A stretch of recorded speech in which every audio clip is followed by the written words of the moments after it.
Hi friends, welcome to ఆరోహణ online academy.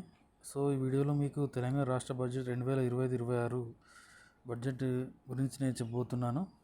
So budget అనేది ఎప్పటికైనా ఇంపార్టెంట్ టాపిక్ ఇది.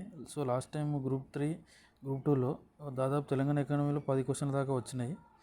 సో బడ్జెట్ అనేది ఖచ్చితంగా అందరూ చూసుకోవాలి. ఎవ్రీ ఇయర్ ఇది చేంజ్ అవుతూ ఉంటుంది. 10 మార్క్స్ ఖచ్చితంగా వస్తాయి.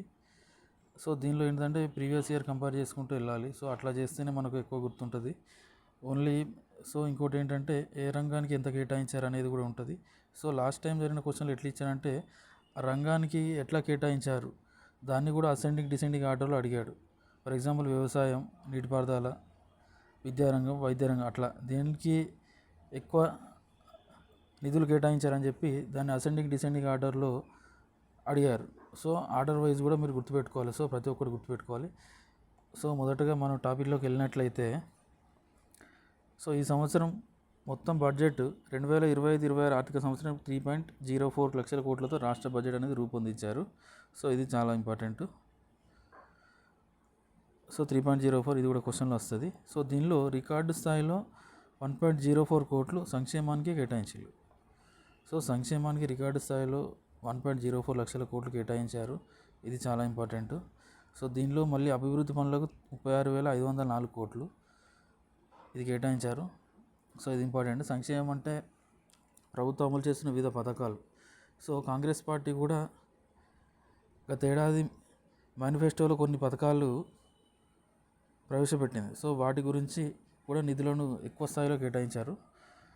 సో ఈ బడ్జెట్ ఏంటిదంటే ప్రజా సంక్షేమానికి, అభివృద్ధికి బడ్జెట్లో తెలంగాణ రాష్ట్ర ప్రభుత్వం పెద్ద పాట వేసింది. సో ఇంకోటి బడ్జెట్ విశేషాలు అనేది చూసినట్లయితే ఫస్ట్ తెలంగాణ ఏర్పడిన 10 ఏళ్లకు అధికారంలో వచ్చిన కాంగ్రెస్ పార్టీ ఏం చేసిందంటే సో అప్పుడు first time vote on account budget అనేది ప్రవేశపెట్టింది గత ఏడాది. అది ఫస్ట్ టైం. సో ఆ తర్వాత జూలైలో మిగిలిన 9 నెలలకు సంబంధించిన బడ్జెట్ను ప్రవేశపెట్టింది. ఓటాన్ అకౌంట్ బడ్జెట్ అంటే ఇదేంటిదంటే ఎలక్షన్లు అయిపోయిన తర్వాత పూర్తి స్థాయిలో మనకు బడ్జెట్ వచ్చేసరికి మనకు నిధులు, పరిపాలన, మనకు అడ్మినిస్ట్రేషన్ అనేది వచ్చేసరికి మనకు ఎంత ఖర్చు అవుతుందో సో ఆ నెలల వారీగా వాళ్ళు ఫస్ట్ అంచనా వేసుకొని చేస్తారు. దాన్నే ఓటాన్ అకౌంట్ బడ్జెట్ అంటారు. ఓటాన్ అకౌంట్ అంటే ఒక సంవత్సరంలో ఎంత అవుతుందో దాన్ని నెలల వారీగా డివైడ్ చేసుకుంటారు. అది 2-3 నెలలు క్యాలిక్యులేట్ చేస్తారు. సో లాస్ట్ ఇయర్ ఏమైందంటే ఫిబ్రవరిలో వాళ్ళు ప్రవేశపెట్టారు. సో అది ఏప్రిల్, మే, జూన్ ఆ 3 నెలలకు చేశారు. ఆ తర్వాత జూలైలో మిగిలిన 9 నెలలకు చేశారు. సో ఓటాన్ అకౌంట్ బడ్జెట్ అంటే ఎప్పుడైనా ఎలక్షన్స్ ఉన్నప్పుడు సో అది ప్రవేశపెడతారు, ముందస్తుగా ప్రవేశపెడతారు. అది కూడా కొన్ని నెలలకు మాత్రమే ప్రవేశపెడతారు. ఆ తర్వాత పూర్తి స్థాయి బడ్జెట్ ప్రవేశపెడతారు. సో ఆ తర్వాత ఇదేంటంటే ఇంతకుముందే 1.04 లక్షల కోట్లు సంక్షేమానికి రికార్డు స్థాయిలో వీళ్ళు కేటాయించారు. ఆ తర్వాత దీన్ని శాతంలో చూసినట్లయితే 34.21%. ఇది కూడా క్వశ్చన్ అడుగుతారు. సో సంక్షేమానికి ఎంత కేటాయించారు? 104,000 కోట్లు. అది శాతంలో చెప్పినట్లయితే 34.21%. సో 34.21% రాసుకోండి అందరూ. సో ఇది కూడా క్వశ్చన్ అడిగే ఛాన్స్ ఉన్నది. సో ఇంకో విషయం ఏంటంటే సో ఆర్థిక మంత్రి భట్టి విక్రమార్క అందరికీ తెలిసిన విషయమే. సో ఈయన బడ్జెట్ ప్రవేశపెట్టారు. ఆ తర్వాత ఏంటంటే ఈ బడ్జెట్ ఒకసారి గణాంకాలు మనం ఒకసారి చూసుకోవాలి. దీనిలో ఒకసారి నేను టేబుల్ చూపిస్తాను. సో టేబుల్ ఫస్ట్ చూడాలి. ఇదేంటంటే బడ్జెట్లో 2 ఉంటాయి. సో బడ్జెట్లో ఏంటంటే 2 ఉంటాయి. ఒకటి రెవెన్యూ వసూళ్ళు, మూలధన వసూళ్ళు ఉంటాయి. సో ఇది మూలధన వసూళ్ళు. రెవెన్యూ రాబడి అనగా రెవెన్యూ రిసిప్ట్స్, మూలధన వసూలు అనగా క్యాపిటల్ రిసిప్ట్స్ అంటారు ఇంగ్లీష్లో. సో ఇవి 2 కలిపితేనే మొత్తం రాబడి అవుతుంది. సో 1+2 = ఇవి 2 కలిపితేనే మొత్తం రాబడి ఎంత అనేది. ఈ రాబడిని బట్టి మనం చేయాల్సిన వ్యయం అనేది ఆధారపడి ఉంటుంది. సో ఒక్కసారి మీరు సెంట్రల్ బడ్జెట్ కూడా ఒకసారి చూసుకోండి. సెంట్రల్ బడ్జెట్, స్టేట్ బడ్జెట్కు కొంచెం తేడా ఉన్నది. ఏంటంటే సెంట్రల్ బడ్జెట్లో, జాతీయ బడ్జెట్లో ఏంటంటే మొత్తం ఎన్ని వసూలు ఎంత అయినాయో వ్యయం కూడా అంతే పెట్టిళ్ళు. రాబడి ఎంత ఉన్నదో వ్యయం అంతే పెట్టిరు. మనం అట్లా పెట్టలేదు. ఒకసారి చూడండి, మనం రాబడి ఎంత ఉందో మొత్తం రాబడులు మనకు 3,04,466.55 కోట్లు ఉన్నాయి. సో ఇది చూడండి 2025-26 ఈ గణాంకాలు చూడండి. సో మొత్తం రాబడి 3,04,466.55 కోట్లు.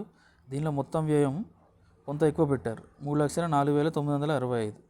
సో ఇదేంటి, దీనిలో రెవెన్యూ లోటు ఉన్నది. రెవెన్యూ లోటు ఎట్లా తెలుస్తుంది అంటే మొత్తం వ్యయం నుంచి మొత్తం రాబడి తీసేస్తే మనకు రెవెన్యూ లోటు అనేది తెలుస్తుంది. సో 965 నుంచి 466 కోట్లు. సో ఎంత వస్తుంది, దాదాపు 498 కోట్లు వచ్చింది. అంటే దాదాపు 500 కోట్ల దాకా వచ్చింది. సో ఇది నికర లోటు 498 కోట్లు. సో రెవెన్యూ లోటు. సో ఆ తర్వాత చూస్తే ఏంటంటే రెవెన్యూ రాబడిలో ఏమేమి ఉన్నదో మనం చూసుకోవాలి. సో ఏంటంటే మొత్తం రాబడి నుంచి మొత్తం వ్యయం తీసేస్తే నికర లోటు ఎంత ఉన్నదనేది తెలిసిపోతుంది. ఇంకోటి రెవెన్యూ లోటు ఏంటిదంటే, రెవెన్యూ లోటు ఎట్లా తెలుస్తుంది అంటే రెవెన్యూ వ్యయం నుంచి రెవెన్యూ రాబడి ఇవి రెండు తీసేస్తే రెవెన్యూ లోటు ఎంతనో తెలిసిపోతుంది. సో రెవెన్యూ వ్యయం ఇక్కడ ఎంత ఉన్నది, 2,20,982 కోట్లు. ఇక్కడ రెవెన్యూ రాబడి 2,29,720.62 కోట్లు. సో ఏంటంటే మనకు ఈసారి బడ్జెట్లో రెవెన్యూ లోటు అనేది లేదు. ఎందుకంటే ఇక్కడ చూడండి 2,29,720 ఉన్నది, అంటే ఇదే ఎక్కువ ఉన్నది. ఒకసారి చూడండి 2,29,000 ఉంది. రెవెన్యూ మీరు చేసే ఖర్చు రాబడి 2,29,000 ఉంది, ఖర్చు ఏమో 2,26,000 ఉంది. సో ఇదేంటంటే రెవెన్యూ మిగులు ఎక్కువ ఉన్నది. సో ఇది కొంచెం అబ్జర్వ్ చేసుకోవాలి అందరూ. ఇవి రెండు ఒకసారి చూడండి, రెవెన్యూ వ్యయం, రెవెన్యూ రాబడి. సో రెవెన్యూ మిగులే ఉంది. అదే మీరు సెంట్రల్ బడ్జెట్ చూడండి, రెవెన్యూ లోటు అనేది ఉన్నది. ఒక్కసారి అందరు అబ్జర్వ్ చేయండి. ఇది తెలంగాణ బడ్జెట్, ఇది నువ్వు సెంట్రల్ బడ్జెట్ చూడండి, రెవెన్యూ లోటు అనేది ఉన్నది. ఎందుకంటే వాళ్ళు రెవెన్యూ రాబడుల కంటే రెవెన్యూ వ్యయం ఎక్కువ చేశారు. మనం రెవెన్యూ రాబడుల కంటే రెవెన్యూ వ్యయం తక్కువ చేసాం. సో మనకు రెవెన్యూ మిగులు ఎంత అంటే ఇది కూడా క్వశ్చన్ అడుగుతాడు, డైరెక్ట్ క్వశ్చన్ అడుగుతాడు. 2,738 కోట్లు. ఇది అందరు నోట్ చేసుకోండి. ఇది నికర లోటు. ఇది నికర లోటు అంటే మొత్తం బడ్జెట్ వ్యయము, మొత్తం బడ్జెట్ రాబడి తీసేస్తే నికర లోటు వస్తుంది.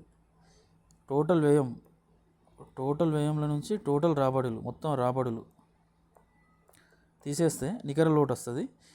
రెవెన్యూ మిగులు అంటే ఇది మొత్తం రెవెన్యూ టర్మ్సే ఉంటుంది. చూడండి, రెవెన్యూ వ్యయం మైనస్ రెవెన్యూ రాబడి.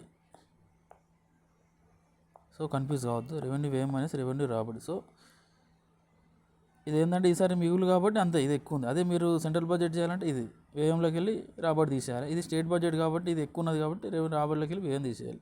సో కన్ఫ్యూజ్ కావద్దు. సో ఇంకోటి ఏంటంటే ద్రవ్య లోటు కూడా 54,009 కోట్లు ఉంది.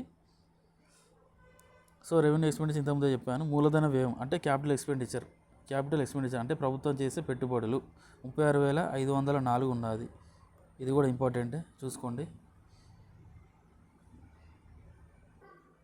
సో ఏంటంటే ఈ గణాంకాలన్నీ గుర్తుపెట్టుకోవాలి. సో మొత్తం రెవెన్యూ రాబడులు 2,29,720.62 కోట్లు. దీనిలో పన్ను ఆదాయం ఉంటుంది, పన్నేతర ఆదాయం ఉంటుంది. ఇవి రెండు చాలా ఇంపార్టెంట్. పన్ను ఆదాయం, పన్నేతర ఆదాయం. పన్ను ఆదాయం ఎక్కువ ఉంది, 1,45,000 కోట్లు. పన్నేతర ఆదాయం 31,000 కోట్లు. సో ఇదన్నమాట. ఇవి రెండు ఏంటిదంటే మన రాష్ట్రం చేతుల్లోనే ఉంటాయి. మిగతా ఈ రెండు కేంద్ర పన్నుల్లో వాటా కేంద్రం నుంచి రావాలి, గ్రాంట్లు కూడా కేంద్రం నుంచే రావాలి. సో ఇవి ముందస్తుగా వీళ్ళు వేశారు, 1,000 కోట్లు వస్తాయని చెప్పి ఎక్స్పెక్టేషన్ తోటి అలా చేశారు. సో దీనివల్ల ఒకవేళ కేంద్రం నుంచి వచ్చే గ్రాంట్ తక్కువ అయితే మళ్ళీ బడ్జెట్ సవరించాల్సి వస్తుంది. ఇది ఇక్కడ ఒకసారి చూడండి, 2023-24 వాస్తవ గణాంకాలు, 2024-25 సవరించిన అంచనా. సో సవరించాల్సి వస్తుంది, నిధులు అనేది తక్కువ వస్తాయి, మనకు వసూలు కూడా తక్కువ అవుతాయి. రాబడి అనేది తక్కువ వచ్చినప్పుడు కూడా మళ్ళీ బడ్జెట్ సవరించాల్సి వస్తుంది. సో మూలధన వసూలు కూడా చూడండి, బహిరంగ మార్కెట్ వసూళ్ళు, కేంద్రం నుంచి రుణాలు, ఇతర రుణాలు, డిపాజిట్ తదితరాలు, రుణాలు, అడ్వాన్సులు ఇవన్నీ కలిపితేనే మూలధన వసూలు అవుతుంది. సో ఇవి రెండు కలిపితే మొత్తం రాబడి. సో ఇది 3,04,466.55. సో ఇదన్నమాట. సో రెవెన్యూ వ్యయం అనేది రెవెన్యూ రాబడి కంటే తక్కువ ఉంది. సో మనది రెవెన్యూ మిగిలి ఉంది, కానీ మొత్తం వ్యయం ఎక్కువ ఉంది, మన మొత్తం రాబడి కంటే ఎక్కువ ఉన్నది. ఇక్కడ చూడండి. సో నికర లోటు దాదాపు 500 కోట్లు, అనగా 498 కోట్లు ఉన్నది. సో ఎవరు కన్ఫ్యూజ్ కావద్దు, రెవెన్యూ లోటుకు మొత్తం నికర లోటుకు కన్ఫ్యూజ్ కావద్దు. రెవెన్యూ లోటు అంటే కేవలం రెవెన్యూ వసూళ్ళు, రెవెన్యూ ఎక్స్పెండిచర్ రెండింటికి సంబంధించింది. నికర లోటు అంటే మొత్తం రాబడి, మొత్తం వ్యయం, టోటల్ ఓవరాల్ వస్తుంది. నికర లోటు అంటే మొత్తం వసూలు ఎన్ని ఉన్నాయి, మొత్తం వసూలు అనగా రెవెన్యూ వసూలు, మూలధన వసూలు, మొత్తం వ్యయం ఎంత ఉంది, revenue expenditure, capital expenditure. So ఈ రెండు విషయాల్లో కన్ఫ్యూజ్ కాకండి, జాగ్రత్తగా చూసుకోండి. మీకు క్లియర్ కట్ కావాలంటే సెంట్రల్ బడ్జెట్ కూడా ఒకసారి చూసుకోండి, మీకు క్లియర్ కట్ ఐడియా వస్తుంది. ఎందుకంటే సెంట్రల్ బడ్జెట్లో ఎగ్జాక్ట్ ఉంది, రాబడి ఎంత ఉందో వ్యయం అంతే చేసేది వాళ్ళు. ఒక్కసారి చూసుకోండి. సో మళ్ళీ రెవెన్యూ ఎక్స్పెండిచర్ ఇది చూసుకోండి, 2,26,982.29 కోట్లు. సో మూలధన వ్యయం అనగా ప్రభుత్వం చేసే పెట్టుబడి 36,504 కోట్లు, ఇది కూడా ఇంపార్టెంటే. రుణాలు అడ్వాన్సుల చెల్లింపు 21,350.55, పాత బాకీల చెల్లింపు 15,845.20 కోట్లు, కేంద్ర రుణాల చెల్లింపు 440.85 కోట్లు, ఇతర రుణాల చెల్లింపు 3,730.66 కోట్లు. సో ఇది చాలా ఇంపార్టెంట్. సో ఇవి కాకుండా రిజర్వ్ బ్యాంక్ నుంచి 100 కోట్ల చేయబదులు కూడా ఉన్నాయి. సో చాలా ఇంపార్టెంట్, ఇవన్నీ నోట్ చేసుకోండి. సో ఆ తర్వాత మనం ఇప్పుడు రంగాల వారికి ఎంత కేటాయించారు, ఆ స్కీమ్స్ ఏంటి, ప్రభుత్వం ఏ స్కీములు స్టార్ట్ చేస్తూ ఉన్నది ఈ సంవత్సరం ఒకసారి చూద్దాము. సో మొదటగా మన రంగాల వారిగా చూసినట్లయితే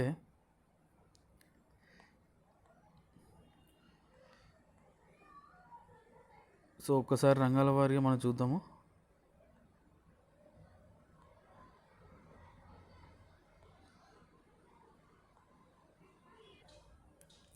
సో వివిధ శాఖలకు కేటాయించిన నిధులు. సో ఎక్కువగా ఆర్థిక శాఖ 54,000, ఆ తర్వాత పంచాయతీరాజ్ శాఖకు 31,605 కోట్లు కేటాయించారు. ఆ తర్వాత వ్యవసాయ శాఖకు 24,439 కోట్లు, సాగునీటి శాఖకు 23,373 కోట్లు, ఇంధన శాఖ 21,221, ప్రాథమిక విద్య 19,464, పురపాలక పట్టణాభివృద్ధి 17,677, గృహ నిర్మాణం 14,154. సో ఇలా కేటాయించారు. సో ఇవన్నీ చూసుకోవాలి. హోంశాఖకు 10,000, బీసీలకు 11,405, ఎస్సీలకు 11,561, వైద్య ఆరోగ్య శాఖ కుటుంబ సంక్షేమం 12,393 కోట్లు, గిరిజన సంక్షేమ శాఖ 7,522 కోట్లు. ఇవన్నీ నోట్ చేసుకోండి. రోడ్డు భవనాల శాఖ 5,907 కోట్లు, పౌర సరఫరాలు 5,734 కోట్లు, రవాణా శాఖ 4,485 కోట్లు. సో ఇవి ఏంటిదంటే ఎగ్జామ్లో వీటిని అసెండింగ్ ఆర్డర్లో ఇస్తారు, అసెండింగ్ ఆర్డర్ లేదా డిసెండింగ్ ఆర్డర్లో ఇస్తారు, ఏ రంగానికి ఎంత కేటాయించారు. ఇది ప్రతి ఒక్కటి చాలా ఇంపార్టెంటే. సో ఏంటంటే ఎక్కువ కేటాయించిన రంగాలు చూసుకుంటే బెటరు. సో ఇలా లాస్ట్ టైం ఏంటంటే పంచాయతీరాజ్, వ్యవసాయం, సాగునీటి, విద్య, వైద్యం అలా ఇచ్చారు క్వశ్చన్, వీటి అసెండింగ్ ఆర్డర్లో అమర్చండి అని ఇచ్చారు. సో ఈసారి కూడా అట్లనే ఇస్తారు. సో ఇంకోటి ఏంటంటే కొన్ని స్కీముల గురించి, స్కీములకు ఎంత కేటాయించారు ఒకసారి చూడండి. సో రైతు భరోసాకు 18,000 కోట్లు, చేయూతకు 14,864 కోట్లు, ఇందిరమ్మ ఇల్లు 12,571, మహాలక్ష్మి పథకం అనగా ఆర్టీసీది 4,305 కోట్లు, స్కాలర్షిప్ స్టైఫండ్లు విద్యార్థులకు 4,452, కళ్యాణ లక్ష్మి షాదీ ముబారక్ 3,683 కోట్లు, బియ్యం రాయితీ 3,000 కోట్లు, యంగ్ ఇండియా రెసిడెన్షియల్ స్కూళ్ళు 2,900 కోట్లు, గ్యాస్ రాయితీ పథకం మహాలక్ష్మి పథకం 723 కోట్లు, ఇంకోటి గృహజ్యోతి పథకం 2,080 కోట్లు, సన్నవడ్లకు 1,800 కోట్లు బోనస్ ఇది. సో పారిశ్రామిక రాయితీలు 530 కోట్లు, రాజీవ్ ఆరోగ్యశ్రీ 1143, రాజీవ్ యువ వికాసం ఇది కొత్త స్కీమ్ తెలిసిన విషయం అందరికీ. దీనిలో గరిష్టంగా 4 లక్షల వరకు యువకులకు రుణాలు అనేది వస్తాయి. సో ఇది కొత్త స్కీమ్, ఇది కూడా ఎగ్జామ్లో వచ్చే ఛాన్స్ ఉన్నది. దీనికి 6,000 కోట్లు కేటాయించారు. ఇందిరమ్మ ఆత్మీయ భరోసా 600 కోట్లు, గ్రామాల్లో సోలార్ విద్యుత్ ఇది కూడా కొత్త స్కీమ్, దీనికి 1,500 కోట్లు కేటాయించారు. గ్రీన్ ఎనర్జీ ప్రమోషన్ 1000 కోట్లు, పర్యాటక ప్రాజెక్టులు 720 కోట్లు, వర్సిటీలో మౌలిక సదుపాయం 500 కోట్లు, విద్యుత్ రాయితీ 11,500 కోట్లు, రైతు బీమా 1,589 కోట్లు, డైట్ కళాశాల 2,659 కోట్లు. సో రైతు బీమా తెలిసిన విషయమే, గత ప్రభుత్వాన్ని ఇది కొనసాగింపుగా వీళ్ళు కేటాయిస్తున్నారు, ఇది మనం చూసిన విషయమే ఇది.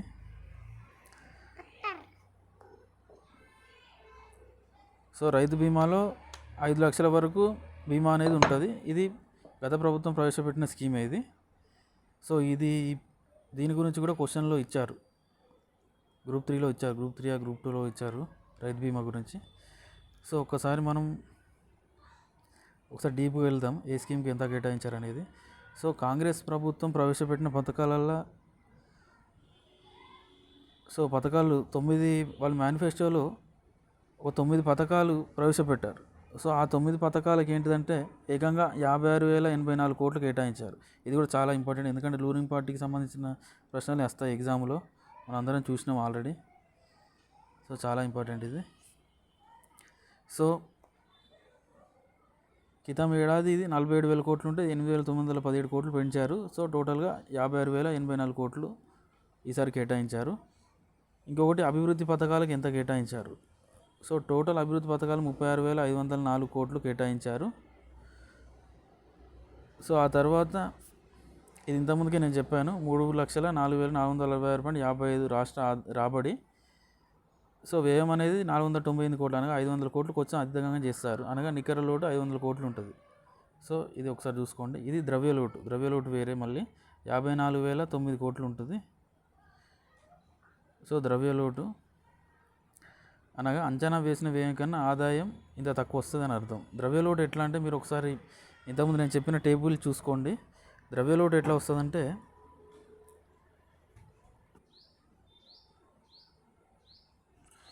సో ద్రవ్యలోటు ఎట్లాంటిదంటే, మొత్తం వ్యయం ఉంది కదా, మొత్తం వ్యయంలోకి వెళ్ళి దీన్ని, సో మీకు తెలవాలంటే ద్రవ్యలోటు తెలవాలంటే మొత్తం వ్యయం ఏ అనుకోండి, పన్ను ఆదాయం పన్ను ఇతర ఇది రెండు కలిపి బి అనుకోండి, మూలధన వసూలు సి అనుకోండి, ఏ మైనస్ బి మైనస్ సి చేయండి, మీకు వచ్చేస్తుంది ద్రవ్యలోటు అనేది 54,000 కోట్లు వచ్చేస్తుంది. సో ఇది కూడా చాలా ఇంపార్టెంట్, 54,000 కోట్లు. సో ఇప్పటివరకు మనం ఏంటిది మూడు లోట్లు తెలుసుకున్నాం మనం. ఏంటిది అది? ఒకటి నికర లోటు ఒకటి తెలుసుకున్నాం, రెవెన్యూ లోటు తెలుసుకున్నాం, ఇంకోటి ద్రవ్యలోటు తెలుసుకున్నాం. ఇది మూడు చాలా ఇంపార్టెంట్.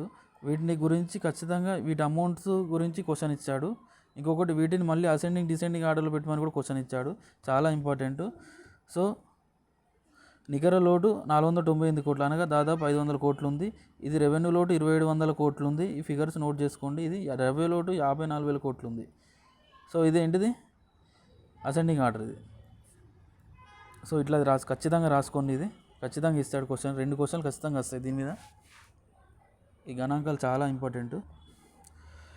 సో రైతు భరోసాకి ఏంటిదంటే, ప్రభుత్వం మేనిఫెస్టోలో 15,000 ఇస్తా అని చెప్పింది, కానీ ప్రస్తుతానికి నిధులు లేవు కాబట్టి లాస్ట్ ఇయర్ 12,000 మాత్రం ఇచ్చింది. ఈ ఇయర్ కొంత బడ్జెట్ పెంచింది కాబట్టి సో 15,000 పెంచే ఛాన్స్ ఉందని అంటున్నారు. సో గత బడ్జెట్లో 15,000 కోట్లు కేటాయించింది రైతు భరోసాకు, ఈ ఏడాది 18,000 కోట్లు కేటాయించింది.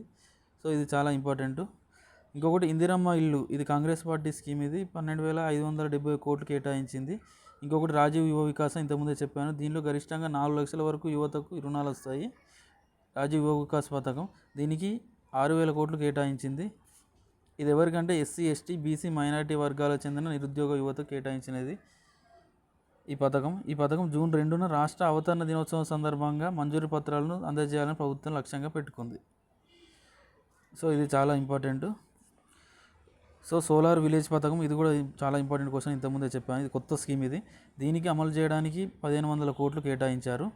సో ఒక గ్రామంలో మొత్తం ఇళ్లకు మరియు సాగునీటికి, అనగా తాగునీటి బోర్లు, వీధి దీపాలతో సహా మొత్తానికి సౌర విద్యుత్ అక్కడే ఉత్పత్తి చేసి అక్కడనే వినియోగించేటట్టు సోలార్ విలేజ్ అనే స్కీము, ఇది కూడా చాలా ఇంపార్టెంటే, ఇది కూడా క్వశ్చన్లు వస్తుంది. సో ఇది ఇంధన శాఖకి సంబంధించిన స్కీమ్, ఇది కూడా ఖచ్చితంగా చూసుకో. ఇట్లా కూడా అడుగుతారు క్వశ్చన్, ఇది సాగునీటికి సంబంధించిందా లేకపోతే గ్రామీణాభివృద్ధికి శాఖకి సంబంధించిన పథకం, అట్లా కూడా అడుగుతారు క్వశ్చన్, చాలా ఇంపార్టెంట్. సో నగరాభివృద్ధి పథకానికి కూడా 1,000 కోట్లు కేటాయించారు. ఇంకొకటి ఏంటంటే, సుదీర్ఘకాలం పెండింగ్లో ఉన్న సాగునీటి ప్రాజెక్టులు, అనగా కాళేశ్వరం కానీ, పాలమూరు రంగారెడ్డి, ఎస్ఎల్బీసీ ఇట్లాంటి ప్రాజెక్టులకు 23,373 కోట్లు కేటాయించారు. దీనిలో ఎక్కువగా కాళేశ్వరం ప్రాజెక్టుకి ఎక్కువ కేటాయించారు. సో ఇంతకుముందు నేను టేబుల్లో చెప్పాను. సో కొత్తగా సేకరించే రుణాలు 69,639 కోట్లు ఒకటి. ఇంకొకటి కేంద్ర ప్రభుత్వం నుంచి వచ్చే గ్రాంట్లు 22,782 కోట్లుగా చూపింది. ఇవి కేంద్ర ప్రభుత్వం నుంచి రావాలి అంటే ఎక్స్పెక్ట్ చేస్తుళ్ళు. ఇంకొకటి కేంద్ర పన్నుల్లో రాష్ట్రం వాటా కింద 29,899 కోట్లు, ఇది కూడా ఇంపార్టెంటే. సో ఇంకోటి ఏంటంటే ఎక్సైజ్ ట్యాక్స్, గత ఏడాది 20,898 కోట్లు అంచనా ఉంటాయి, ఏకంగా 25,617 కోట్లు వచ్చాయి. ఎందుకంటే లాస్ట్ ఇయర్ ఎలక్షన్లు ఉన్నాయి కాబట్టి కొంత ఎక్కువ ఉన్నది. సో అట్లా అనుకోవచ్చు మనం. సో ఈ ఏడాది 27,000 వస్తుందని ప్రభుత్వం ఎక్స్పెక్ట్ చేస్తూ ఉన్నది. సో పెట్రోల్ మరియు మద్యం అమ్మకాలపై వ్యాట్ కూడా గణనీయంగా పెంచాలని ప్రభుత్వం అనుకుంటా ఉన్నది. వ్యాట్, ఎక్సైజ్ సుంకం అనేది వేరువేరుగా వసూలు చేస్తున్నారు మద్యం అమ్మకాలపై. సో ఇంకోటి ఏంటంటే 2024-25లో జిఎస్డిపి వృద్ధి రేటు 10.1 నమోదైంది.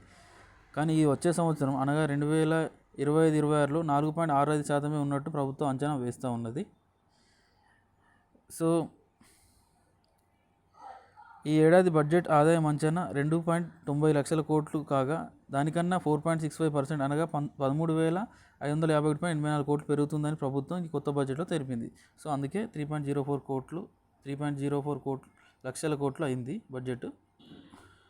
సో ఇది చాలా ఇంపార్టెంట్. సో వ్యవసాయ రంగానికి 24,439 కోట్లు కేటాయించారు. సాగునీటి పారుదలకు 23,373 కోట్లు కేటాయించారు.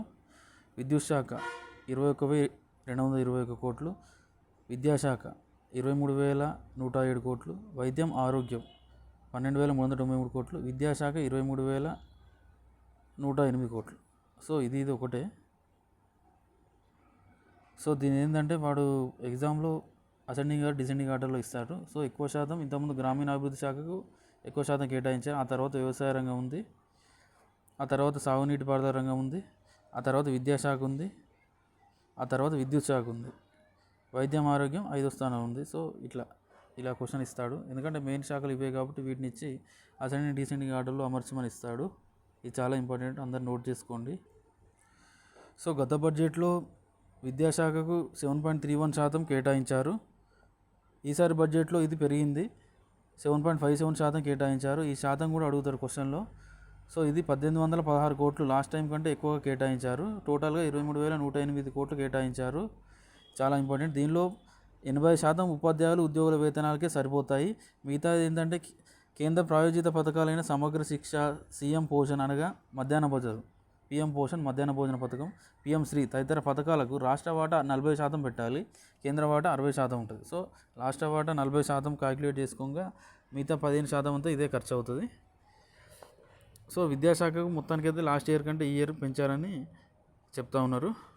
సో ఇంకొకటి ఏంటంటే తెలంగాణలో పబ్లిక్ స్కూళ్ళకు 500 కోట్లు, తెలంగాణలో మండలానికి ఇంటర్నేషనల్ స్కూల్ నెలకొల్పుతామని కాంగ్రెస్ ప్రభుత్వం మేనిఫెస్టోలో హామీ ఇచ్చింది. సో దీన్ని బట్టి 500 కోట్లు కేటాయించారు. సో 500 కోట్లు అంటే ఏంటి? సో మన దగ్గర ఉన్న మండలాలకు ఒక్కో మండలానికి ఒక్కో కోటి వస్తుంది. మరి ఎక్కడి వరకు నిర్మాణం అవుతుందో మనమే చూడాలి. ఈ 500 కోట్లతోటి ఒక 10 నుంచి 20 మండలాల్లో నిర్మాణం జరగదని చెప్పుకోవచ్చు. ఎందుకంటే మనం చూస్తే తెలుస్తుంది ఎన్ని మండలాలు ఉన్నాయి, వాళ్ళు ఎంత కేటాయించారు. ఒక మండలానికి 100 కోటి వస్తుంది కావచ్చు. 1 కోటితోటి ఏం చేస్తారు? ల్యాండ్ అని వస్తుందా? ఓకే. సో ఇది ఎందుకు ఎక్స్ట్రా ఎందుకు చెప్తున్నా అంటే మనకు గుర్తుంచుకోవాలి. ఇట్లా ఆలోచిస్తేనే మనకు గుర్తుంటుంది. ఎందుకంటే నువ్వు ఇప్పుడు చదివితే వచ్చే సంవత్సరం పేపర్లో వాడు క్వశ్చన్ ఇచ్చినప్పుడు మనకు గుర్తుండాలి. తెలంగాణ పబ్లిక్ స్కూల్ ఎంత కేటాయించారు? 500 కోట్లు కేటాయించారు. సో 500 కోట్లు తక్కువనే అనుకోవచ్చు. మండలానికి 1 కోటి కూడా రాదు దీనిలో. సో అన్ని మండలాలు ఒకేసారి నిర్మాణం జరగదు, కానీ ఒక 10 నుంచి 20 మండలాలు అనుకోవచ్చు వీళ్ళు ఇచ్చిన 500 కోట్లను బట్టి చూస్తే. సో సమగ్ర శిక్షా అభియాన్కు 2,729 కోట్లు, కళాశాల విద్యాశాఖకు 622 కోట్లు, ప్రగతి పద్దు అనగా డెవలప్మెంట్ ఎక్స్పెండిచర్ 100 కోట్లు, ఇంటర్ విద్యాశాఖ 948 కోట్లు, ప్రగతి పద్దు 6.47 కోట్లు, తెలంగాణ విద్యా కమిషన్ 353 3.53 కోట్లు ఇచ్చారు.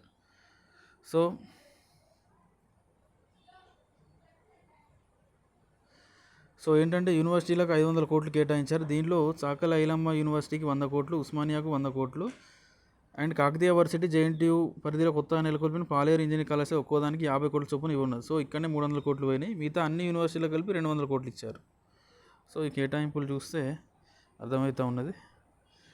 సో ఇది ఇంతకుముందే చెప్పాను. పాఠశాల విద్యకు 19,464 కోట్లు, ఉన్నత సాంకేతిక విద్యకు 3,644 కోట్లు, మొత్తం కలిపి విద్యాశాఖకు 23,108 కోట్లు కేటాయించారు. ఇది చాలా ఇంపార్టెంట్.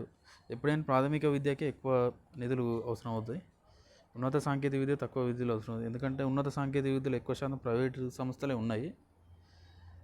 సో అదనమాట. సో వ్యవసాయం ఇది కూడా ఇంపార్టెంట్. వ్యవసాయానికి 24,439 కోట్లు కేటాయించారు.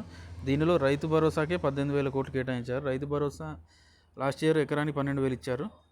సో ఈ సంవత్సరం వచ్చే సంవత్సరం 15,000 ఇస్తారని అనుకుంటున్నాను. ఎందుకంటే నిధులు పెంచారు కాబట్టి. లాస్ట్ ఇయర్ 15,000 కోట్లే ఉండే, ఈసారి 18,000 కోట్లు చేశారు కాబట్టి పెరగచ్చని భావిస్తున్నారు. సో లాస్ట్ ఇయర్ వ్యవసాయ రంగానికి ఎక్కువ కేటాయించారు. ఎందుకంటే లాస్ట్ ఇయర్ అనేది డెట్ వేవర్ ఉండే, అనగా రుణమాఫీ. 2024-25లో 48,383 కోట్లు వ్యవసాయ రంగానికి కేటాయించారు. దీనిలో 26,000 కోట్లు రుణమాఫీకి అయిపోయింది. అనగా మిగతా 23,000 కోట్లు రుణమాఫీ కాకుండా మిగతా 23,000 కోట్లు ఖర్చు అయింది. సో ఈసారి రుణమాఫీ లేదు, ఎందుకంటే రుణమాఫీ 5 సంవత్సరాలు ఒకసారి జరుగుతుంది, ఎందుకంటే అది మేనిఫెస్టోలో ప్రకటించేది కాబట్టి ప్రతి సంవత్సరం రుణమాఫీ అనేది ఉండదు. సో ఈ సంవత్సరం ఎంత అంటే 2025-26 బడ్జెట్లో వ్యవసాయ రంగానికి 24,439 కోట్లు కేటాయించారు. ఇది కూడా చాలా ఇంపార్టెంట్. సో ఉద్యానవన పంటలకు ఎంత కేటాయించారంటే 2,149 కోట్లు కేటాయించారు. దీనిలో 258 కోట్లు ఆయిల్ పామ్ కేటాయించారు. ఇది కూడా చాలా ఇంపార్టెంట్. ఆయిల్ పామ్ గురించి క్వశ్చన్ వచ్చింది, గ్రూప్ 3 గ్రూప్ 2లో క్వశ్చన్ అనేది వచ్చింది ఆయిల్ పామ్ చెట్ల గురించి. సో ఇంకోటి ఏంటంటే ఉద్యానవన పంట సాగులో సౌర విద్యుత్ కోసం 14 కోట్ల సబ్సిడీని ప్రభుత్వం ఇవ్వనుంది. ఇది ఒకటి ఉంది. వ్యవసాయానికి సంబంధించిన కేంద్ర సెంట్రల్ స్పాన్సర్డ్ స్కీమ్కు రాష్ట్ర ప్రభుత్వం వాటా కింద 4,000 కోట్లు, విత్తనాల సబ్సిడీకి 10 కోట్లు, నూతన విత్తన విధానం న్యూ సీడ్ పాలసీ అమలుకు 10 కోట్లు కేటాయించింది. సో పెట్టుబడి సాయి ఇప్పుడే చెప్పాను, ఆల్రెడీ 2 సార్లు చెప్పిన. సో 12,000 లాస్ట్ ఇయర్ 12,000 ఇచ్చారు, ఈసారి 15,000 ఇస్తారని అనుకుంటున్నారు. ఎందుకంటే లాస్ట్ ఇయర్ 15,000 కోట్లు కేటాయిస్తే ఈసారి 18,000 కోట్లు కేటాయించారు. సో ఇది చాలా ఇంపార్టెంట్. ఇంకోటి ఏంటంటే సన్న వడ్లకు రాష్ట్ర ప్రభుత్వం సన్న వడ్లను ప్రోత్సహించేందుకు ఇది కూడా మేనిఫెస్టోలో ఉన్నది.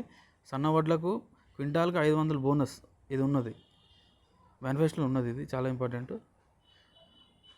సో రాష్ట్రంలో ఏంటిదంటే వానాకాలం సీజన్లో సన్న వడ్ల సాగు 25 లక్షల ఎకరాల నుంచి 40 లక్షల ఎకరాలకు పెరిగింది. ఇది కూడా ఇంపార్టెంటే.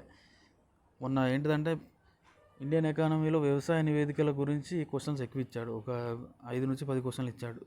చాలా ఇంపార్టెంట్, ఇట్లాంటివి ఖచ్చితంగా నోట్ చేసుకోవాలి. ఇవే ఇస్తాడు ఖచ్చితంగా. ఎకానమీ అంటేనే ఇది, గణాంకాలు అంతే.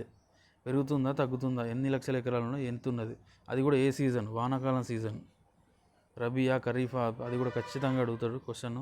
ఈ స్టేట్మెంట్ కూడా ఇస్తాడు సేమ్. ఇక్కడ వానాకాలం అంటాడు, ఖరీఫ్ కాకుండా రబీ ఇస్తాడు.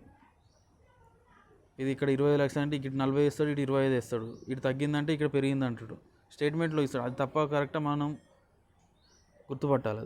అది చాలా ఇంపార్టెంట్, ఎందుకంటే ఈ మధ్య స్టేట్మెంట్ వైజ్ క్వశ్చన్ కూడా ఇస్తున్నారు. ఎందుకంటే వీడియోలో ఖచ్చితంగా ఓన్లీ నేను అది ఏందనేది నేను ఎక్స్ప్లెయిన్ చేస్తాను. క్వశ్చన్ ఎలా ఇస్తారనేది కూడా మనం ఎక్స్ప్లెయిన్ చేసుకోవాలి, ఎందుకంటే అది మనం చదివేటప్పుడే ఎగ్జామినర్ మైండ్ ఎట్లా ఉంటుందో మనం ఆలోచించాలి. ఎగ్జామినర్ మైండ్ అనేది ఎట్లా ఉంటుందో మనం ఆలోచిస్తేనే మన క్వశ్చన్ ఎలా వాడు ఫ్రేమ్ చేస్తాడు మనము. సో అదనమాట, అందరు చదువుతారు, చదువుడు అందరు చదువుతారు, క్వశ్చన్ ఎలా వస్తుందని ఎక్స్పెక్ట్ చేయడం ఇంపార్టెంట్. సో ఎక్స్పెక్ట్ చేస్తేనే దానికి తగ్గట్టుగా నువ్వు నోట్స్ రాసుకుంటావు. సో అట్లా రాస్తేనే మనకు మార్క్స్ ఎక్కువ వస్తాయి. సో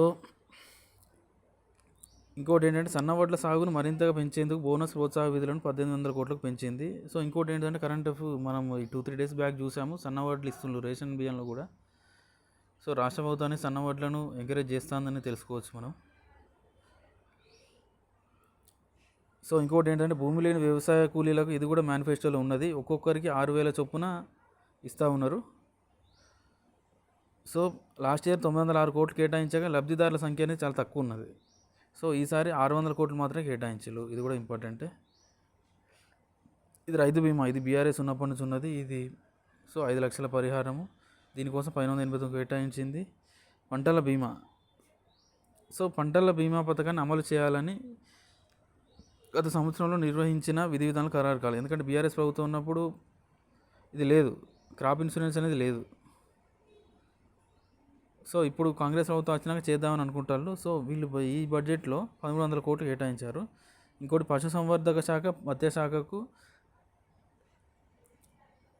ఈ బడ్జెట్లో 1,674 కోట్లు కేటాయించింది. లాస్ట్ టైం నుంచి తగ్గించింది. లాస్ట్ టైం 1,980 కోట్లు ఉండే, ఈసారి తగ్గించింది. సో నెక్స్ట్ మనం నీటిపారుదల ప్రాజెక్టులు చూద్దాం. సో ఒకసారి నీటిపారుదల ప్రాజెక్టు చూసినట్లయితే గత ఏడాది 22,300 కోట్లు కేటాయిస్తే ఈసారి 23,373 కోట్లు కేటాయించారు, అనగా 1,072 కోట్లు పెంచారు. సో ఒక్కసారి చూద్దాము. కాళేశ్వరం ప్రాజెక్టు 2,685 కోట్లు, పాలమూరు రంగారెడ్డి 1,715 కోట్లు, నారాయణపేట కొడంగల్ ఎత్తిపోతలు ఇదొకటి, భీమా 594, శ్రీపాద ఎల్లంపల్లి ప్రాజెక్టు, వరద కాలువ, లోయర్ పెనుగంగ ఇవన్నీ ఒక్కసారి చూసుకోండి. దీనిలో మెయిన్ ఉన్నాయి చూసుకుంటే చాలు. కల్వకుర్తి ఇది కూడా ఎక్కువనే ఉంది. ఎస్ఎల్బీసీ ఇది ఇంపార్టెంట్, ఇటీవల వార్తలు వచ్చిన 900 కోట్లు, సీతారామ, దిండి 400, జే చొక్కారావు 300. సో 500 కోట్ల కంటే ఎక్కువ దేని కేటాయించారో చూసుకుంటే సరిపోతుంది, అన్నీ చదవాల్సిన అవసరం లేదు. సో ఇంకొకటి ఏంటంటే మైనర్ ఇరిగేషన్ కింద 982 కోట్లు, వరద నియంత్రణ చర్యలకు 280 కోట్లు, కేంద్రం విడుదల చేసే నిధులకు మ్యాచింగ్ గ్రాంట్ కింద జత చేసేందుకు రూపాయలు 105 కోట్లు కేటాయించారు. కృష్ణా గోదావరి నది యాజమాన్య బోర్డులకు కూడా కేటాయింపులు చేపట్టారు. సో ఇదన్నమాట. సో ఇదేంటిదంటే ఒక్కో జిల్లాకు జిల్లా వైజ్ ఎట్లా కేటాయించారనేది దీళ్ళు ఇచ్చారు. సో మహబూబ్నగర్ జిల్లాకు 3500 కోట్లు. సో మహబూబ్నగర్ అంటే పాలమూరు రంగారెడ్డి ఎత్తిపోతల పథకం, మహాత్మాగాంధీ కల్వకుర్తి ఎత్తిపోతల పథకం, నారాయణపేట కొడంగల్ భీమా ఎత్తిపోతల పథకం. సో మొత్తం కలిపి మహబూబ్నగర్ జిల్లాకు మహబూబ్నగర్ జిల్లాకు 3500 కోట్లు వచ్చినాయి. సో ఆ తర్వాత నల్గొండకు 1648 కోట్లు వచ్చినాయి. సో దీనిలో ఏంటంటే శ్రీశైలం ఎస్ఎల్బీసీ ఎల్మిరెడ్డి మాధవపేట ఎత్తిపోతల పథకం, టన్నెల్ బోర్ యంత్రానికి సంబంధించిన పరికరాల కొనుగోలు, సో ఇంకా డిండి నాగార్జున సాగర్ పథకాలు, మూసి ఇతర చిన్న తరహా పథకాలు అన్నీ కలిపి ఉమ్మడి నల్గొండ జిల్లాకు 1648 కోట్లు వచ్చినాయి. ఉమ్మడి ఖమ్మం జిల్లాలో ఏ ప్రాజెక్టులు ఒకసారి చూద్దాం. సీతారామ ప్రాజెక్టు, కిన్నెరసాని, తాలిపేరు, లంకాసారి, ఇతర ప్రాజెక్టులు, భూసేకరణ అన్నీ కలిపి 850 కోట్లు. సో జిల్లాల వారీగా అడగకపోవచ్చు చెప్పలేం కానీ, సో జిల్లాల వారి ఈ జిల్లాలో ఏ ప్రాజెక్ట్ ఉన్నది అనేది ఇంపార్టెంట్. సో ఈ పేరు అందరు నోట్ చేసుకోండి. ఒక్కోసారి ఏంటంటే ఏ ప్రాజెక్ట్ ఏ జిల్లాలో మొన్న కూడా ఇచ్చారు, గ్రూప్ 2 ఇచ్చారు. ఒకసారి క్వశ్చన్ చూడండి. కొన్ని ఈ ఫలానా జిల్లాలో ప్రధాన ప్రాజెక్ట్ ఉంది అని మ్యాచింగ్ ఇచ్చారు, ఒక్కసారి చూసుకోండి. తెలంగాణ మూమెంట్లో కూడా వస్తుంది ఇది. ఈ ప్రాజెక్టులు చాలా ఇంపార్టెంట్. సో ఇది ఒకటి. కాళేశ్వరం గురించి ఎప్పుడైనా కాంగ్రెస్ పార్టీ అనేది ఎత్తిపోస్తూ ఉన్నది. సో అసలు వడ్డీ కలిపి 6,914 కోట్లు కేటాయించాయి ఈ రుణాలకు కాళేశ్వరం కార్పొరేషన్ చెల్లింపు. సో ఇది ఇంపార్టెంటే. ప్రాజెక్టుల నిర్వహణ కోసం 454 కోట్లు కేటాయించారు. సో ఇది చాలా ఇంపార్టెంట్. పన్నుల రాబడిలో దేశంలోనే తొలి స్థానంలో తెలంగాణ ఉన్నది, రెండో స్థానంలో కర్ణాటక ఉన్నది, మూడో స్థానంలో హర్యానా ఉన్నది. ఇది చాలా ఇంపార్టెంట్. సో ఇది సామాజిక ఆర్థిక నివేదిక 2025 వెల్లడించిన ప్రకారం పన్నుల రాబడిలో తెలంగాణ తొలి స్థానంలో ఉన్నది. ఇది కూడా చాలా ఇంపార్టెంట్, ఖచ్చితంగా అడుగుతారు ఈ క్వశ్చన్లో. సో దీనిలో ఏంటిదంటే 15 ప్రధాన రాష్ట్రాలను పరిశీలిస్తే మొత్తం ఆదాయంలో సగానికి పైగా సొంత పన్నులే వస్తున్నాయి మనకు. అందుకే కేసీఆర్ చెప్తారు కదా తెలంగాణ ధనిక రాష్ట్రం అని. సో ఇదన్నమాట. ఇందులో 88% తెలంగాణ ముందున్నది, 86%తో కర్ణాటక, హర్యానా 2 స్థానాలు ఉన్నాయి ఆ నివేదిక పేర్కొంది. సో ఇది కూడా చాలా ఇంపార్టెంట్. టీఎస్ ఐపాస్ ద్వారా 2024-25లో అనుమతులు పొందిన ఎక్కువ అనుమతులు పొందిన జిల్లా మేడ్చల్, మల్కాజ్గిరి. చివరి స్థానంలో ములుగు. సో ములుగు డెవలప్మెంట్లో లాస్ట్ స్థానం ఉందని అందరికీ తెలిసిన విషయమే, చాలా చిన్న జిల్లా. సో రెండో స్థానంలో సంగారెడ్డి, రంగారెడ్డి, అనగా హైదరాబాద్ చుట్టుపక్కల అభివృద్ధి కేంద్రీకృతమైనది అందరికీ తెలిసిన విషయమే. సో కన్ఫ్యూజ్ కావద్దు. మేడ్చల్, మల్కాజ్గిరి ఫస్ట్, రెండోది సంగారెడ్డి, మూడోది రంగారెడ్డి, లాస్ట్ ములుగు. సో ఇది చాలా ఇంపార్టెంట్. సో ఈ గణాంకాలు కూడా అడుగుతారు. 2024లో మొత్తంగా 1976 కొత్త యూనిట్లు వచ్చాయని, 9,850.23 కోట్ల పెట్టుబడితో 38,598 మందికి ఉపాధి లభించిందని సామాజిక ఆర్థిక నివేదిక వెల్లడించింది. ఇంకోటి టీజీఐఏసీ ద్వారా 2023 డిసెంబర్ నుంచి 2025 ఫిబ్రవరి వరకు పరిశ్రమ విభాగంలో 536 కంపెనీలకు భూమి కేటాయించారు. Telangana industrial infrastructure corporation. So ఇక్కడ ఎస్సీయూలో కానీ, ఇది గచ్చిబౌలిలో కానీ టీజీఐఏసీకి కేటాయిస్తామని అంటారు కదా. సో ఆ భూములు ఇదే. ఇట్లా వీళ్ళ కేటాయిస్తే వీరు ఏం చేస్తారంటే కంపెనీలకు ఇస్తారు. సో దాని గురించి ఈ మధ్య మీడియాలో బాగా రచ్చ జరుగుతుంది. హెచ్సియు విద్యార్థులు చాలా ఉద్యమాలు చేస్తున్నారు. సో అక్కడ ఎకో సిస్టమ్ దెబ్బతింటుంది, పర్యావరణం దెబ్బతింటుంది. ఈ ల్యాండ్ ఇక్కడ వన్యప్రాణులు ఉన్నాయని వాళ్ళు చెప్తున్నారు. సో వాళ్ళ వాదనలో కరెక్ట్ ఉంది. సో అదన్నమాట. ప్రభుత్వం టీజీఐఏసీకి కేటాయించి ఆ తర్వాత కంపెనీలకు కేటాయించుదామని చూస్తూ ఉన్నది. సో ఏదైనా మనం లింక్ చేసుకొని చదివితేనే మనకు అర్థమవుతుంది. సో అదన్నమాట. అట్లా చేస్తేనే మనకు సబ్జెక్టు ఈజీగా గుర్తుంటుంది. టీజీఐఏసీ అంటే తెలుసు కదా, తెలంగాణ ఇండస్ట్రియల్ ఇన్ఫ్రాస్ట్రక్చర్ కార్పొరేషన్. ఇదేం చేస్తుందంటే కంపెనీలకు భూమి కేటాయించి వాళ్ళకు మౌలిక వస్తువులని కల్పిస్తుంది. సో ఇంకొకటి, కాళేశ్వరంపై 93,000 కోట్ల ఖర్చు.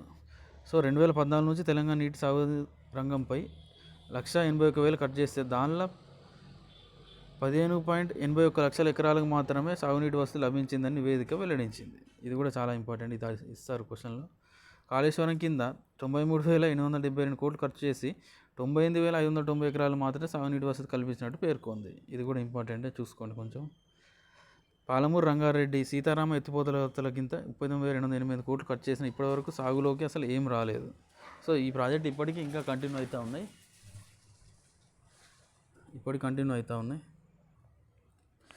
సో కాగ్ నివేదిక ప్రకారం కాళేశ్వరం కింద ఎకరా ఆయకట్టుకు అందించే నీటి ఖర్చు అనేది చాలా ఎక్కువ ఉంటుందని కాగ్ నివేదిక పేర్కొంది. ఈ ప్రాజెక్టు తుర్వ్యయం రూపాయలు 81,911 కోట్ల నుంచి 1,47,420 కోట్లకు చేరిందని వివరించింది. సో ఏంటంటే ఈ ప్రాజెక్టులో అధిక మొత్తంలో ఎక్కువ వడ్డీకి రుణాలు తీసుకున్నారు. సో దీనివల్ల ఏడాదికి 18,000 కోట్ల భారం భరించాల్సి వస్తుందని కాగ్ నివేదిక వెల్లడించింది.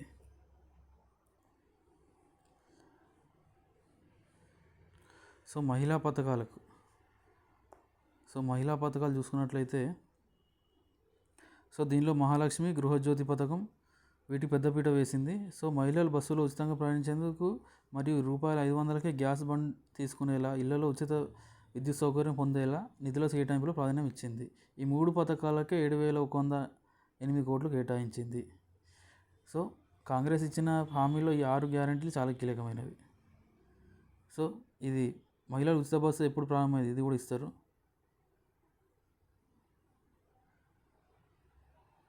So 500 LPG gas cylinder, Gruhajyothi కింద 200 యూనిట్ల ఉచిత విద్యుత్ పథకాలు కూడా అమల్లోకి వచ్చాయి. సో ఈ పథకం ప్రారంభమైనప్పటి నుంచి ఇప్పటికీ 149,40,66 కోట్ల ఉచిత ప్రయాణాలు చేశారు. మహిళలకు ఇప్పటి వరకు 5,005.95 కోట్ల ఆర్థిక ప్రయోజనం కేటాయించినట్టు బడ్జెట్లో ప్రభుత్వం వెల్లడించింది. సో బస్సు ఆక్యుపెన్సీ రేషియో కూడా 69 నుంచి 94% పెరిగింది. సో ఇది కూడా ఇంపార్టెంటే, ఖచ్చితంగా అడుగుతాడు. ఎందుకంటే ప్రభుత్వం స్కీమ్ కాబట్టి, రూలింగ్ పార్టీ కాబట్టి ఖచ్చితంగా ఇది అడుగుతారు. సో ఉచిత ప్రయాణానికి గత బడ్జెట్లో 4,083 కోట్లు కేటాయిస్తే ఈ బడ్జెట్లో 4,305 కోట్లు కేటాయించారు. సో ఇంకోటి ఏంటంటే ₹500 గ్యాస్ సిలిండర్ పథకంతో 43 లక్షల కుటుంబాలు లబ్ధి పొందుతున్నాయి. ఈ పథకంలో ₹433.20 కోట్లు లాస్ట్ ఇయర్ చెల్లించారని ప్రభుత్వం పేర్కొంది. సో గత బడ్జెట్లో 723 కోట్లు కేటాయించారు. ఈ బడ్జెట్లో కూడా 723 కోట్లు కేటాయించారు. ఇంకోటి దాదాపు 200 యూనిట్ల లోపు ఉన్న వారికి ఉచితంగా విద్యుత్ అనేది ప్రభుత్వం అందిస్తూ ఉన్నది. సో దీనికోసం ఇప్పటికే 775.15 కోట్ల మొత్తాన్ని విద్యుత్ సంస్థలకు ప్రభుత్వం చెల్లించినట్టు తెలుపుతూ ఉన్నది. సో గృహజ్యోతికి సో లాస్ట్ టైం 2,400 కోట్లు కేటాయిస్తే ఈసారి 2,080 కోట్లు మాత్రమే కేటాయించారు.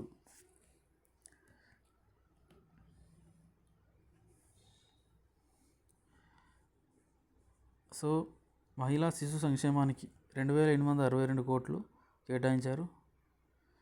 అలాగే ఐసిడిఎస్ పథకానికి 349.55 కోట్లు, దివ్యాంగుల ఉపకరణాలకు 50 కోట్లు, వివాహాల ప్రోత్సాహకాలను 15 కోట్లు కేటాయించింది. So SC ST BC minority శాఖకు 34,079 కోట్లు కేటాయించారు. సో ఈ ఎస్సీ ఎస్టీ బీసీ మైనార్టీ సంక్షేమ శాఖలకు 10,899 కోట్లు పెంచింది. సో సీఎం దళిత సాధికారిత పథకాన్ని 1000 కోట్లు కేటాయించారు. ఎస్టీ యువ పారిశ్రామికవేత్తల పథకాన్ని 50 కోట్లు కేటాయించారు. ప్రత్యేక అభివృద్ధి అంటే స్పెషల్ డెవలప్మెంట్ ఫండ్తో కలిసి ఎస్సీల సంక్షేమానికి 40,000 కోట్లు, ఎస్టీల సంక్షేమానికి 17,168.82 కోట్లు, బీసీ సంక్షేమం 11,405 కోట్లు, మైనార్టీలకు 3,590 కోట్లు కేటాయించినట్టు ప్రభుత్వం పేర్కొంది. సో సీఎం దళిత సాధికారత పథకాన్ని 1000 కోట్లు కేటాయించింది. ఇంకొకటి రాజీవ్ యువ వికాసం. సో రాజీవ్ యువ వికాసం కింద 2,000 కోట్లు ఇచ్చింది. ఇది దళితులకు. సో ఉచిత విద్యుత్ కోసం నాయి బ్రాహ్మణులకు, దోబీలకు 250 కోట్లు, ఎస్సీల గృహ కోసం 252 కోట్లు కేటాయించింది. గిరిజన ప్రాంతాల్లో రోడ్లకు 900 కోట్లు కేటాయించారు. ఐటీడీఏల నిర్వహణకు 75 కోట్లు పెంచింది.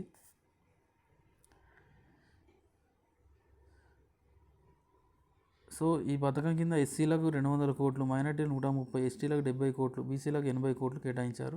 సో స్టూడెంట్ స్కాలర్షిప్లకు 4,452 కోట్లు కేటాయించారు. దీనిలో ఎస్సీలకు 708 కోట్లు, బీసీలకు 1,100 కోట్లు, మైనార్టీలకు 420 కోట్లు ఇచ్చారు. సో కళ్యాణ్ లక్ష్మి, షాదీ ముబారక్కు 3,683 కోట్లు కేటాయించారు. సో సాంఘిక సంక్షేమ శాఖకు 11,560 కోట్లు, గిరిజన సంక్షేమ శాఖ 7,522, వెనుకబడిన తరగతులకు 11,405 కోట్లు, మైనార్టీలకు 3,590 కోట్లు కేటాయించారు. సో వైద్య ఆరోగ్య కుటుంబ సంక్షేమ శాఖకు 12,393 కోట్లు కేటాయించారు. ఇది గత ఏడాది కంటే 920 కోట్లు అధికం. సో ప్రగతి పథకం కింద 6,726 కోట్లు, నిర్వహణ కోసం 5,667 కోట్లు కేటాయించారు. డిఎంఈకి 3010 కోట్లు కేటాయించారు. నూతన వైద్యశాలకు అదనంగా 400 ఎంబీబీఎస్ సీట్లు అందుబాటులోకి వచ్చినందున దాని గురించి ఈ విభాగాన్ని ప్రత్యేకంగా 3010.92 కోట్లు కేటాయించారు. సో ఈ గణాంకాలు అనేవి ఖచ్చితంగా గుర్తుపెట్టుకోవాలి. సో మనం కంపేర్ చేసుకుంటూ గుర్తుపెట్టుకుంటే ఖచ్చితంగా మనకు గుర్తుంటాయి. సో దీనిలో కొన్ని క్వశ్చన్స్ వచ్చే అవకాశం ఉంది. ఎందుకంటే సోలార్ గ్రామం కానీ, రాజీవ్ యువ వికాసం కానీ, సీఎం దళిత సాధికారత అట్లాంటి స్కీముల మీద క్వశ్చన్లు వచ్చే అవకాశం ఉన్నది. సో ఇది మనకు డ్రైగానే అనిపిస్తుంది, కానీ ప్రతి ఒక్కటి మనం రిపీటెడ్గా చదివితే మనం గుర్తుపెట్టుకోవచ్చు. సో అదన్నమాట. సో రాజీవ్ ఆరోగ్యశ్రీ, సో ఇది వైఎస్ పథకం అని అందరికీ తెలిసిన విషయమే. కాంగ్రెస్ పార్టీ పథకం ఇది. సో దీనికి ఈ పథకం బలోపేతానికి 1143 కోట్లు కేటాయించారు. ఇది గతంలో ఆరోగ్యశ్రీ కింద 5 లక్షలు మాత్రమే ఎలిజిబిలిటీ ఉండేది. ఇప్పుడు కాంగ్రెస్ సర్కారు 10 లక్షలకు దీన్ని తెచ్చింది. దీంతో పాటుగా కొత్తగా 163 రకాల చికిత్సలను కూడా ఈ పథకం పరిధిలోకి తీసుకొచ్చారు. ఇది చాలా ఇంపార్టెంట్. సో చేనేత జౌళి శాఖ గత బడ్జెట్లో 370 కోట్లు కేటాయించారు. ఇప్పుడు కూడా అంతే కేటాయించారు. సో ఇది కూడా అంతే ఇంపార్టెంట్. సో పురపాలక పట్టణాభివృద్ధి శాఖకు 17,677 కోట్ల నిధులు కేటాయించి ఇంతకుముందే చెప్పాను. సో యాదగిరిగుట్ట ఆలయ అభివృద్ధికి గతంలో మాదిరిగానే ఈసారి కూడా 200 కోట్లు, వేములవాడకు 100 కోట్లు కేటాయించారు. Telangana urban financial and infrastructure development కార్పొరేషన్కు 344.37, కరీంనగర్ స్మార్ట్ సిటీకి 179.20 కోట్లు, వరంగల్ స్మార్ట్ సిటీ అమృత్ పథకం కింద 154.84 కోట్లు కేటాయించారు. సో ఎలక్షన్కు 85 కోట్లు కేటాయించారు. సో మున్సిపాలిటీ ఎలక్షన్ వస్తున్నాయి కాబట్టి 85 కోట్లు కేటాయించారు. ఇందిరమ్మ ఇళ్లకు 12,570 కోట్లు కేటాయించారు. ఇది కూడా ఆల్రెడీ చెప్పాను. సో రాష్ట్రంలో గత ప్రభుత్వం 2.36 లక్షల డబుల్ బెడ్రూమ్ ఇళ్లను మంజూరు చేసింది. వాటిలో 1.58 లక్షలు మాత్రమే పూర్తయినాయి. మరో 34,545 గృహాలు మిడిల్ స్టేజ్లో ఉన్నాయి. సో వాటి గురించి 305 కోట్లను ప్రభుత్వం కేటాయించింది. ఓఆర్ఆర్, ఆర్ఆర్ఆర్ మధ్య టౌన్షిప్ నిర్మించాలని ప్రభుత్వం నిర్ణయించింది. సో ఇందిరమ్మ ఇళ్ల కోసం రాష్ట్ర ప్రభుత్వం 12,570 కోట్లు కేటాయించింది.